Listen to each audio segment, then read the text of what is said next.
अब हम लोग देखते हैं रासायनिक परिवर्तन क्या है ना।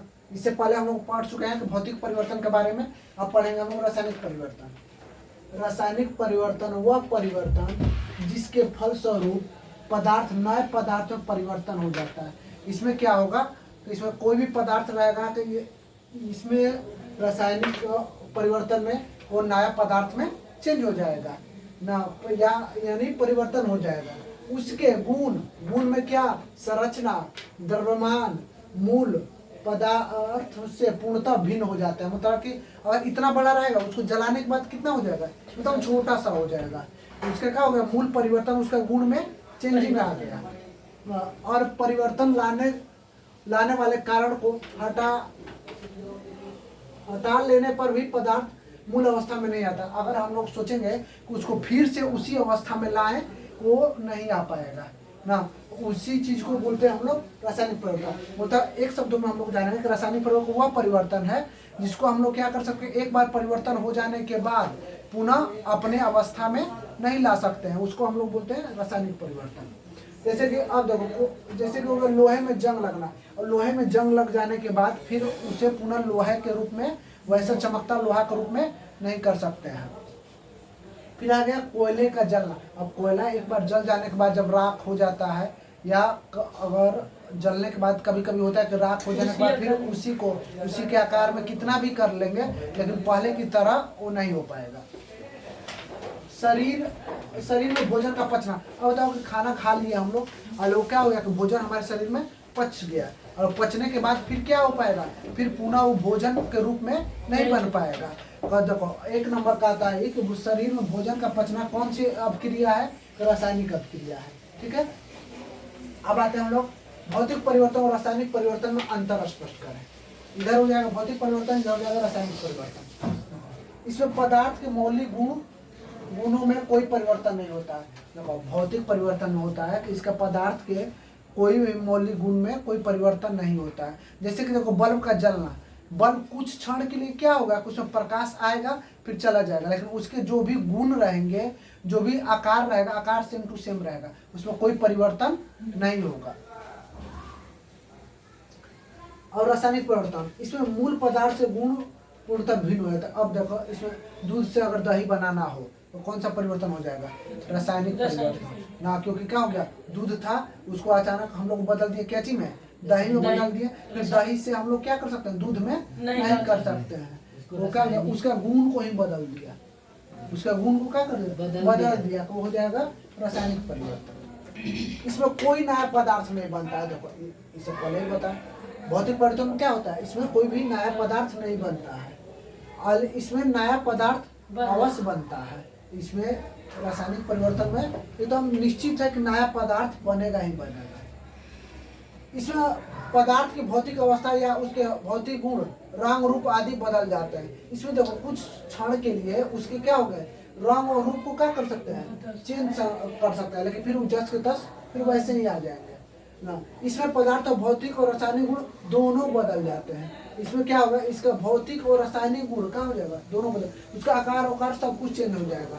आकार जिसमें चेंज होगा वो किस में आ जाएगा, रासायनिक परिवर्तन। बता दिया, इसमें ऊष्मा परिवर्तन हो भी सकता है और नहीं भी हो सकता है। भौतिक परिवर्तन होता है कि इसमें ऊष्मा का परिवर्तन हो भी सकता है और नहीं भी हो सकता है, लेकिन इसमें क्या होगा, इसमें ऊष्मा परिवर्तित अवश्य होता है।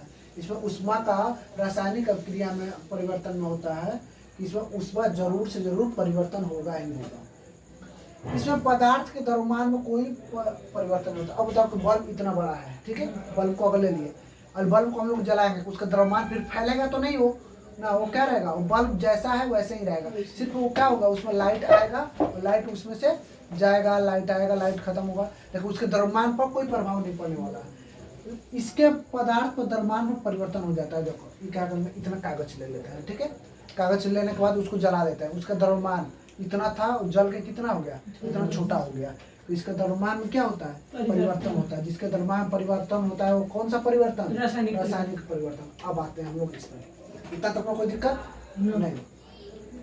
विलयन, विलायक और घुल्य क्या है, विलयन, विलायक और घुल्य क्या है। विलयन क्या होता है, दो या अधिक पदार्थों को समान मिश्रणों को विलयन कहते हैं। मतलब कि एक भाषा में कि अगर दो या दो से अधिक पदार्थ को आपस में मिला दिया जाए, मिश्रण कर दिया जाए, उसको हम लोग विलयन बोलते हैं। उसको क्या बोलेंगे? विलयन। अब आते हैं विलायक। जिस द्रव में किसी पदार्थ को घुलाया जाता है उस द्रव को विलायक कहते हैं। जैसे कि पानी ले लिया, उसमें हम चीनी को मिला रहे हैं, मेरा पानी क्या हो गया? पानी। जिस द्रव में मिला रहे हैं, पानी में मिला रहे हैं, पानी क्या हो जाएगा? मेरा विलायक हो जाएगा। पानी क्या हो जाएगा? विलायक। हाँ, उसमें क्या हो जाएगा? एकदम चीनी बिल जाएगा। हाँ, जब घुल का दूसरा नाम है बिले, इसका नाम होता है बिले ना। कहीं कहीं आता है बिले, कहीं कहीं घुले आता है।